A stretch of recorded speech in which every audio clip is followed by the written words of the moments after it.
everyone. I hope you all are doing well and I welcome you all back to the channel Mentor Guru. In sessions में हम अभी polity revise कर रहे हैं and this is session number 4 of polity revision series. पिछले 3 sessions में हमने कुछ टॉपिक्स डिस्कस किए थे जैसे कि preamble, making of the Indian constitution और कॉन्स्टिट्यूशनलिज्म के बारे में।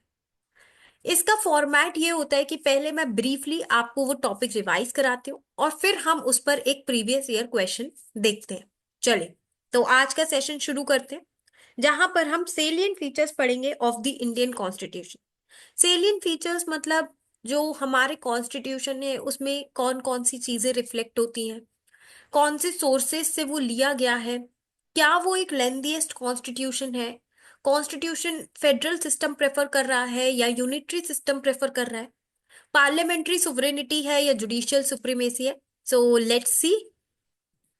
चलिए तो सबसे पहले सेलियंट फीचर जो हम पढ़ने वाले हैं that is the lengthiest constitution. ठीक है, तो जो इंडियन कॉन्स्टिट्यूशन है it is one of the lengthiest constitution in the world. चलिए आइए देखते हैं कैसे। तो जब कॉन्स्टिट्यूशन फ्रेम हुआ था तब इसमें 395 आर्टिकल्स थे, 22 पार्ट्स थे और 8 शेड्यूल्स थे। ओके, और आज की डेट में मतलब तब भी ये काफी लेंदी था, 395 आर्टिकल्स 22 पार्ट्स। अगर हम आज की डेट में देखें तो आज भी इसमें 470 आर्टिकल्स है, 25 पार्ट्स है और 12 शेड्यूल्स है। ओके, अब एक चीज हमें देखनी है कि आखिर ये इतना लेंदी कॉन्स्टिट्यूशन क्यों है, व्हाट आर द फैक्टर्स। तो इसके पीछे कुछ fact just give me a minute, yes, इसके पीछे कुछ फैक्टर्स है जैसे कि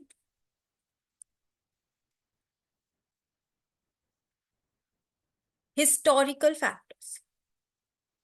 जो हमारा कॉन्स्टिट्यूशन है वो काफी ज्यादा इन्फ्लुएंस हुआ है by the government of India act 1935, जो खुद बहुत ज्यादा वास्ट था, इसीलिए कॉन्स्टिट्यूशन भी काफी लेंदी है। दूसरा कुछ है geographical factors. So geographical factors is क्योंकि हमारी कंट्री इतनी वास्ट है इसलिए हर किसी की नीड्स को अकोमोडेट करने के लिए ये one of the lengthiest constitution बन गया है। दूसरी बात, जो कॉन्स्टिट्यूएंट असेंबली थी उसमें बहुत ज्यादा लीगल ल्यूमिनरीज थे, तो इसलिए उन्होंने हर तरह के प्रोविजंस, ताकि कोई भी कॉन्फ्लिक्ट ना आए, हर तरह के प्रोविजंस बहुत ही डिटेल में इनकॉर्पोरेट किए कॉन्स्टिट्यूशन में, जिसकी वजह से ये काफी लेंथी हो गया।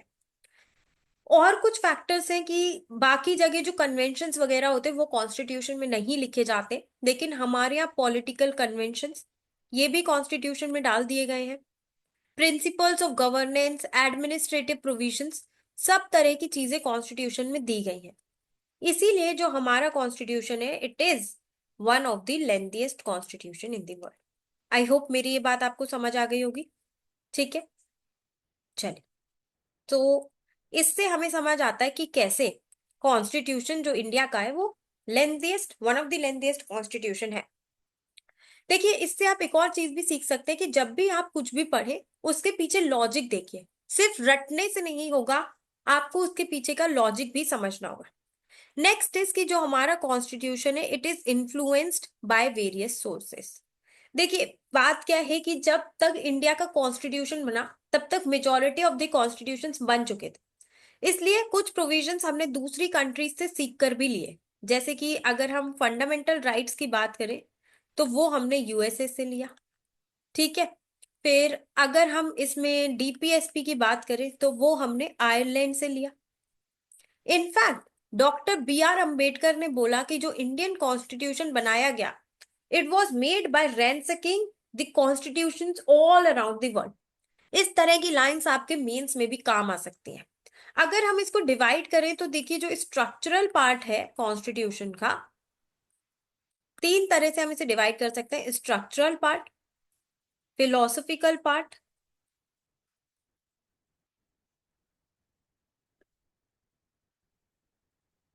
और पॉलिटिकल पार्ट। ये जो स्ट्रक्चरल पार्ट है ये हमने लिया है गवर्नमेंट ऑफ इंडिया एक्ट 1935 से। ठीक है, कि कैसे एडमिनिस्ट्रेशन हमारा वर्क करेगा।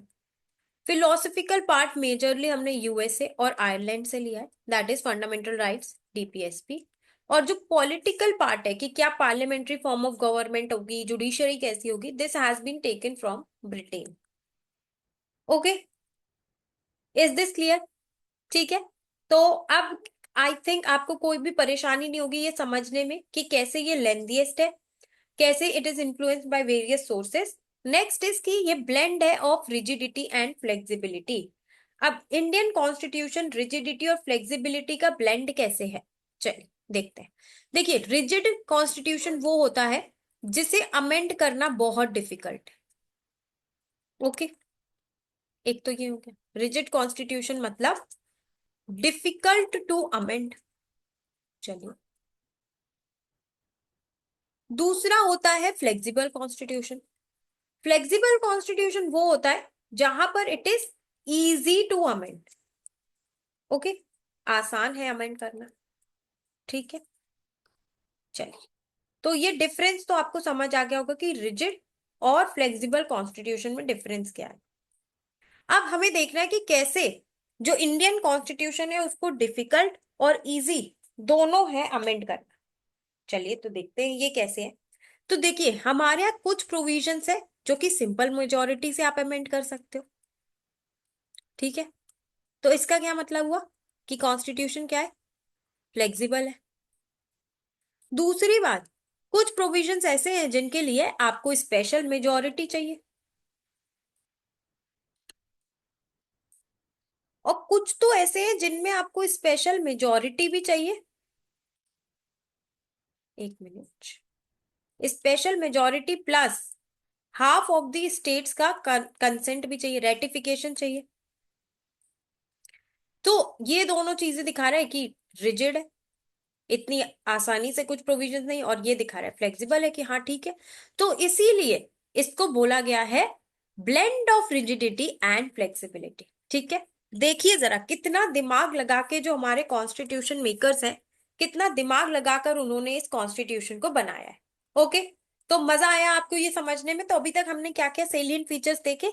लेंथीएस्ट है, कई सोर्सेस से उसमें फीचर्स डाले गए हैं, साथ में ब्लेंड है रिजिडिटी और फ्लेक्सिबिलिटी का। चलो, अब नेक्स्ट फीचर जो है वो है कि ये फेडरल भी है और यूनिटरी भी है। ओके, चलो देखें जरा, ये भी समझे कि कैसे ये फेडरल भी है और यूनिटरी भी है। तो फेडरल ये कैसे, कि देखो हमारे पास दो लेवल है, सेंटर पे भी गवर्नमेंट है, स्टेट पे भी है, तो डिवीजन ऑफ पावर है। तो ये फेडरलिज्म है। फेडरलिज्म क्या, ये होता है division of power between different units. ठीक है, इनफैक्ट हमारे पास एक लोकल गवर्नमेंट भी है। साथ में देखो हमारे पास क्या है, सेवेंथ शेड्यूल।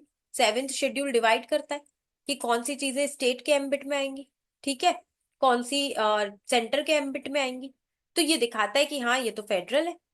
उसके बाद कुछ यूनिटरी फीचर्स भी है। यूनिटरी फीचर्स क्या है, जैसे कि सिंगल सिटीजनशिप, एक ही सिटीजनशिप रहेगी, ये यूनिटरी फीचर होता है। स्टेट की कोई अलग सिटीजनशिप नहीं है। ओके, फिर और क्या है यूनिटरी फीचर, कि कई बार अगर कोई नेशनल इमरजेंसी आ जाए तो इमरजेंसी पावर्स है जब सेंटर ऑल पावरफुल बन जाता है। सो दिस इज समथिंग जो यूनिटरी फीचर देता है। ओके, तो समझ आया आपको? फिर यहाँ पर क्या है कि पार्लियामेंट्री सिस्टम फॉलो करते हैं, ये तो बहुत आसान है, इसके लिए मुझे ज्यादा कुछ समझाने की जरूरत नहीं। आपको पता है हमारे पास एक लोकसभा है, एक राज्यसभा है। दूसरी बात, पार्लियामेंट्री सिस्टम के कुछ फीचर्स होते हैं जैसे कि presence of nominal and real executive. Presence of nominal and real executive क्या होता है, कि नॉमिनल एग्जीक्यूटिव हमारे प्रेसिडेंट है, real executive prime minister, council of ministers. Okay, so nominal and real executive होता है। दूसरी बात यहाँ पर क्या होता है कि जो मिनिस्टर्स होते हैं they are a part of the legislature, collective responsibility होती है। तो इस तरह से ये दिखाता है कि हाँ हमारे यहाँ पार्लियामेंट्री सिस्टम है। दूसरी बात क्या है कि ये पार्लियामेंट्री सोवरेनिटी भी है हमारे यहाँ और जुडिशियल सुप्रीमेसी भी है। पार्लियामेंट्री सोवरेनिटी कैसे है, कि जो पार्लियामेंट है वो आर्टिकल 368 का यूज करके कॉन्स्टिट्यूशन को अमेंड कर सकता है और उसमें कोई भी प्रोविजंस डाल सकता है। ओके, अमेंड कॉन्स्टिट्यूशन कर सकते हैं, तो that is parliamentary sovereignty. But we also have judicial supremacy. Judicial supremacy मतलब जुडिशरी के पास पावर है under article 32 and 226 for judicial review. मतलब वो देख सकता है कि जो लॉ है वो इनहेरेंट फीचर तो नहीं वायलेट कर रहा है। ओके, तो पार्लियामेंट्री सुप्रीमेसी, पार्लियामेंट्री सोवरेनिटी भी है, जुडिशियल सुप्रीमेसी भी है हमारे यहाँ। चलो, then we have an integrated and independent judiciary. अब ये इंटीग्रेटेड एंड इंडिपेंडेंट जुडिशरी हमें कैसे दिखती है कि हमारे यहाँ देखो इंटीग्रेटेड जुडिशरी है, सबसे टॉप पे है सुप्रीम कोर्ट, फिर स्टेट पे आती है high courts, and then we have lower courts और सबऑर्डिनेट कोर्ट।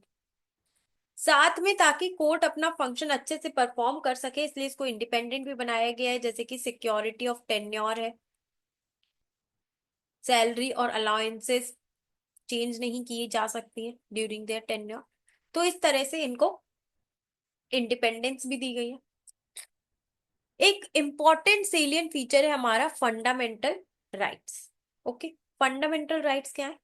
फंडामेंटल राइट्स ये सारे जो प्रोविजंस हैं, देखिए इनके बारे में हम डिटेल में पढ़ेंगे आगे के चैप्टर्स में और वीडियोस में। अभी आपको एक ब्रीफ जिस्ट दिया जा रहा है कि आखिर कॉन्स्टिट्यूशन के अंदर है क्या क्या।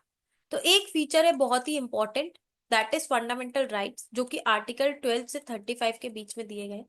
ये स्टैब्लिश करते हैं कुछ राइट्स आपके, जैसे right to equality, right to freedom, okay, right to religion, cultural educational right. इनका मेन पर्पस है पॉलिटिकल डेमोक्रेसी स्टैब्लिश करना। ओके, और ब्रॉड गोल इनका ये है कि ह्यूमन डिग्निटी मेंटेन रहे। ठीक है, समझ आया? चलिए, तो अब चैट सेक्शन में आप मुझे लिखकर बताइए कि अभी तक हमने क्या क्या सेलियंट फीचर्स डिस्कस की। ठीक है, चलो आगे बढ़ते। नेक्स्ट सेलियंट फीचर है directive principles of state policy, जो कि मैंने अभी आप लोगों को बताया कि हमने आयरलैंड से लिया हुआ है। थोड़ा सा डीपीएसपी के बारे में पढ़ लेते हैं हम। तो डीपीएसपी देखिए अगेन आर्टिकल 36 से लेकर 51 में दिए हुए हैं। बेसिकली ये कुछ डायरेक्टिव्स हैं गवर्नमेंट के ऊपर कि इनके बेसिस पे आप पॉलिसीज बनाओगे। इसमें कुछ डायरेक्टिव्स होते हैं जैसे कि आप यूनिफॉर्म सिविल कोड, बहुत ज्यादा न्यूज में, कॉटेज इंडस्ट्रीज को प्रमोट करो, इस तरह की पॉलिसीज आप बनाओ जो कॉटेज इंडस्ट्रीज को प्रमोट करे। ठीक है,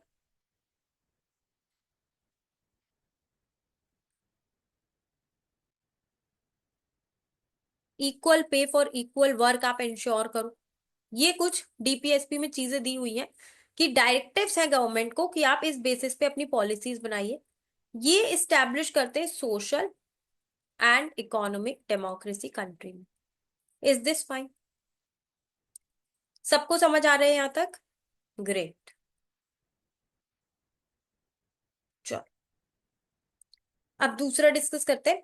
तो और जो एक सेलियंट फीचर है दैट इज फंडामेंटल ड्यूटीज। अब देखो, कॉन्स्टिट्यूशन ने सिटीजन्स को राइट भी दिए तो आपकी कुछ ड्यूटीज भी है। ठीक है, ये फंडामेंटल ड्यूटीज इंट्रोड्यूस की गई थी थ्रू 42nd अमेंडमेंट एक्ट। इनके बारे में हम आगे के वीडियोस में डिटेल में भी पढ़ेंगे। तो अभी समझ लो, तब क्वेश्चन पूछा जाएगा कि पहले पढ़ा चुके हैं बताओ क्या होता है। ओके, इनके ये आते हैं आर्टिकल 51A और पार्ट 4A में। बेसिकली फंडामेंटल ड्यूटीज जो है वो नॉन जस्टिसिएबल है। सिटीजन्स की कुछ ड्यूटीज है कि उन्हें नोबल आइडियल्स रिस्पेक्ट करने चाहिए, साइंटिफिक टेम्पर मेंटेन करना चाहिए, अपने बच्चे को स्कूल भेजना चाहिए। तो इस तरह की कुछ फंडामेंटल ड्यूटीज होती है, ये हमने यूएसएसआर से इंस्पायर होकर ली है।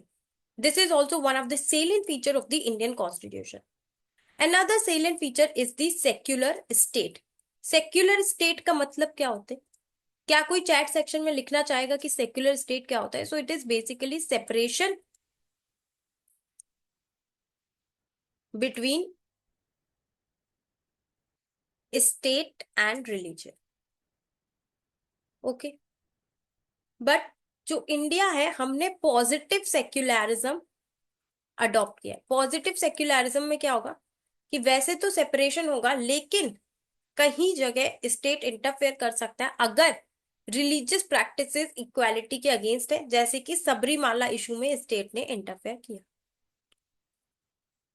संलेखना में भी हमने इंटरफेयर किया।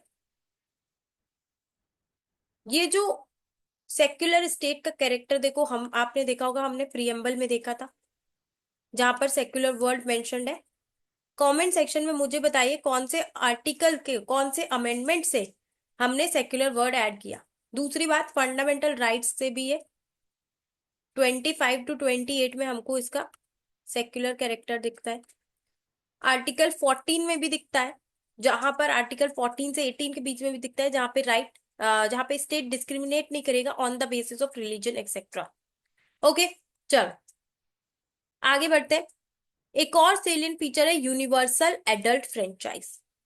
सो यूनिवर्सल एडल्ट फ्रेंचाइज का मतलब होता है कि कंट्री में जो भी एक एज लिमिट होती है उसके ऊपर हर कोई वोट कर सकता है। ठीक है, इंडिया एक बहुत ही मतलब मेजर स्टेप था। किसी भी कंट्री में फर्स्ट इंस्टांस में ऐसा नहीं हुआ था, अमेरिका तक में ऐसा नहीं हुआ था कि हर किसी को राइट टू वोट मिल गया हो।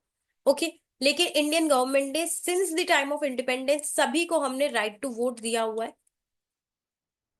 61st अमेंडमेंट एक्ट से इसकी वोटिंग एज भी हमने कम कर दी। Everyone who is above 18 years of age can vote. Okay, तो हम सभी को वोट करना चाहिए। अभी 2024 में लोकसभा इलेक्शंस भी आएंगे, आ चुके हैं, तो आई होप कि आप सभी लोगों ने वोट किया होगा। ठीक है, तो 61st अमेंडमेंट एक्ट हुआ था, उस टाइम पे जो वोटिंग एज थी वो 21 से 18 रिड्यूस की गई थी। Is this fine? चले चले आगे बढ़ते हैं। फिर सिंगल सिटीजनशिप का मतलब होता है कि देखो एक ही सिटीजनशिप होगी ऑल ओवर द कंट्री। जैसे यूएस में क्या है, स्टेट सिटीजनशिप अलग है और यूएस सिटीजनशिप ओवरऑल कंट्री की सिटीजनशिप अलग है, लेकिन हमारे यहाँ बस एक ही सिटीजनशिप है, that is independent Indian citizenship.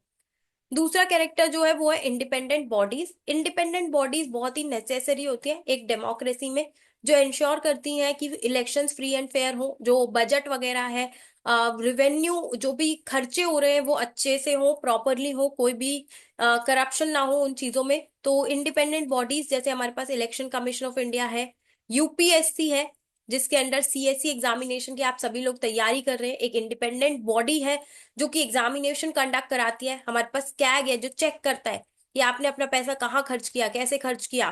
ठीक है, चलो नेक्स्ट, इमरजेंसी प्रोविजंस होते हैं। इमरजेंसी प्रोविजंस तीन तरह के हैं कि अगर कोई भी विपत्ति आ जाती है अगर हमारे देश पे, ठीक है, तो तीन तरह से कर सकते हैं। नेशनल इमरजेंसी, इमरजेंसी के बारे में भी आगे हम काफी डिटेल में पढ़ने वाले हैं, जो कि आर्टिकल 352 के अंदर आती है। फिर एक होता है presidents rule, which comes under Article 356, and another is financial emergency जो कि आर्टिकल 360 में आती है। फाइनेंशियल इमरजेंसी आज तक हमारे देश में नहीं लगी हुई है।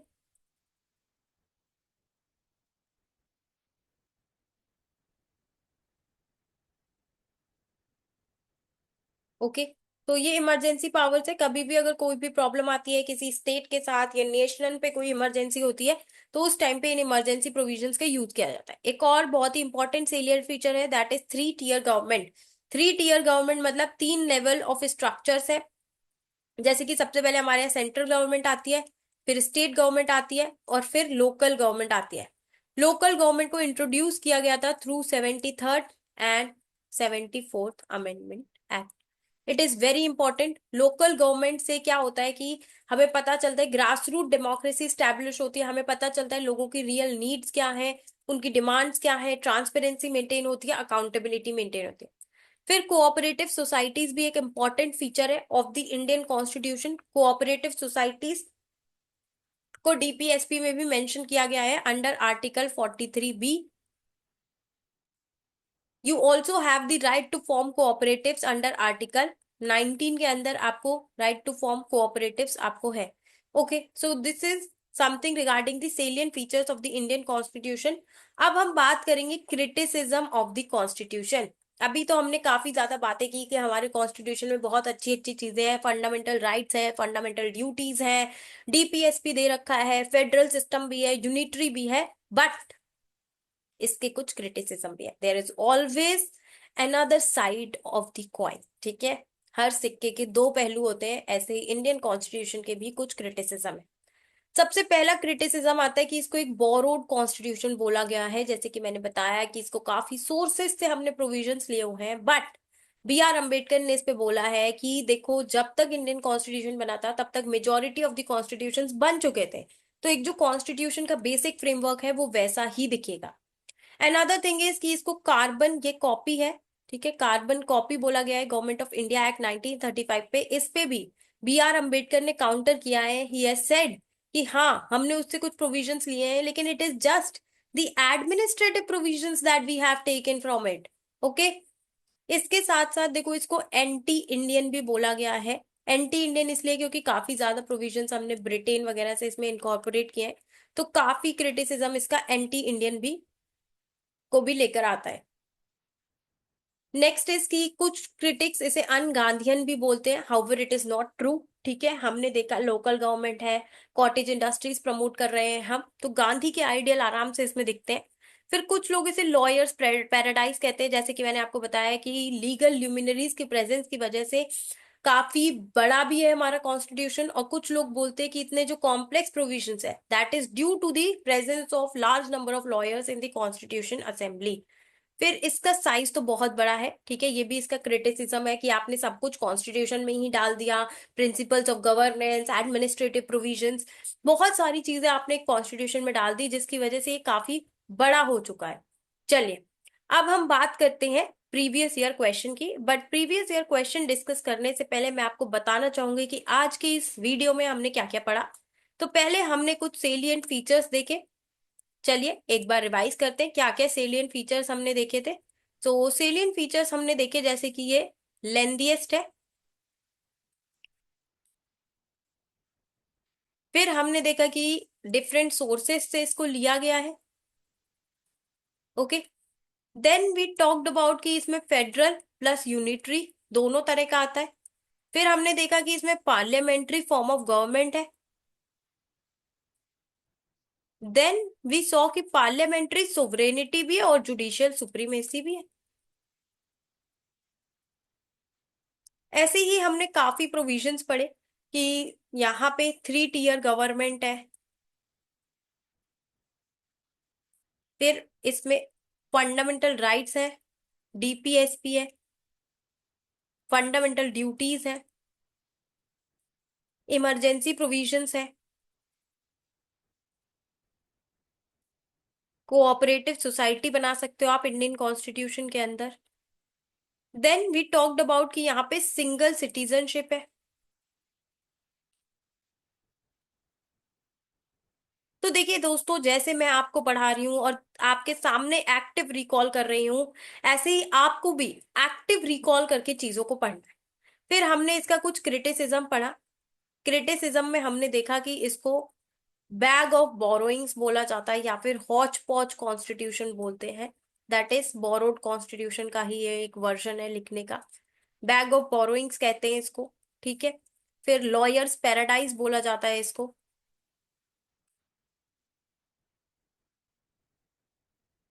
इसके अलावा इसको एलिफेंटाइन कॉन्स्टिट्यूशन बोलते हैं। साथ में इसको कार्बन कॉपी भी बोला गया है government of India act 1935। Okay, so these are some of the criticism of the Indian constitution. चले, अब सबसे बढ़िया तरीका है ये देखने का कि आपने अच्छे से प्रिपेयर किया है या नहीं किया है, कि पीवाईक्यू सॉल्व किया जाए। तो इसमें पूछ रहा है कि फंडामेंटल राइट्स के अलावा which of the following parts of the constitution of India reflects the principles and provisions of UDHR. Okay, तो अब आप लोग कहोगे मैम आपने तो यूडीएचआर पढ़ाया ही नहीं, इसीलिए उसके रिगार्डिंग मैं आपसे पीवाईक्यू डिस्कस कर रही हूँ, ताकि यहाँ पर हम यूडीएचआर पढ़ भी लें और क्वेश्चन भी प्रैक्टिस कर लें। ठीक है, तो क्वेश्चन क्या पूछ रहा है कि फंडामेंटल राइट्स के अलावा और कौन से कॉन्स्टिट्यूशन के ऐसे प्रोविजंस है जो यूडीएचआर रिफ्लेक्ट कर। देखो, यूडीएचआर जनरली एक फिलॉसफी की बातें करता है, जहां पे dignified human life, political, social, economic democracy establish करने की बातें करता है। तो जनरली प्रियम्बल, डीपीएसपी और फंडामेंटल ड्यूटीज तीनों में ही यूडीएचआर की फिलॉसफी मिलती है। So the correct answer over here is D. But क्योंकि यूपीएससी यूडीएचआर पहले पूछ चुका है, सो इट इज इंपॉर्टेंट कि हम यूडीएचआर के बारे में एक ब्रीफ आइडिया लें। तो देखिए, इसमें अगर हम इसके आर्टिकल्स 1 और 2 की बात करें तो human dignity, equality, brotherhood establish करने की बात करते हैं।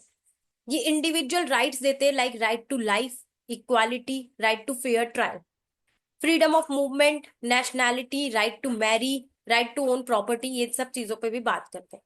साथ में right to freedom of religion, freedom of thought, have your own opinion, इस तरह की बातें भी universal declaration of human rights में आती है। ठीक है, बाकी आप आगे देख सकते हैं। तो ओवरऑल ब्रीफ आइडिया मैंने आपको बता दिया कि पॉलिटिकल, सोशल और इकोनॉमिक डेमोक्रेसी स्टैब्लिश करते हैं UDHR. Now thank you for watching this video and stay updated for more such content. Good luck, keep practicing and keep learning.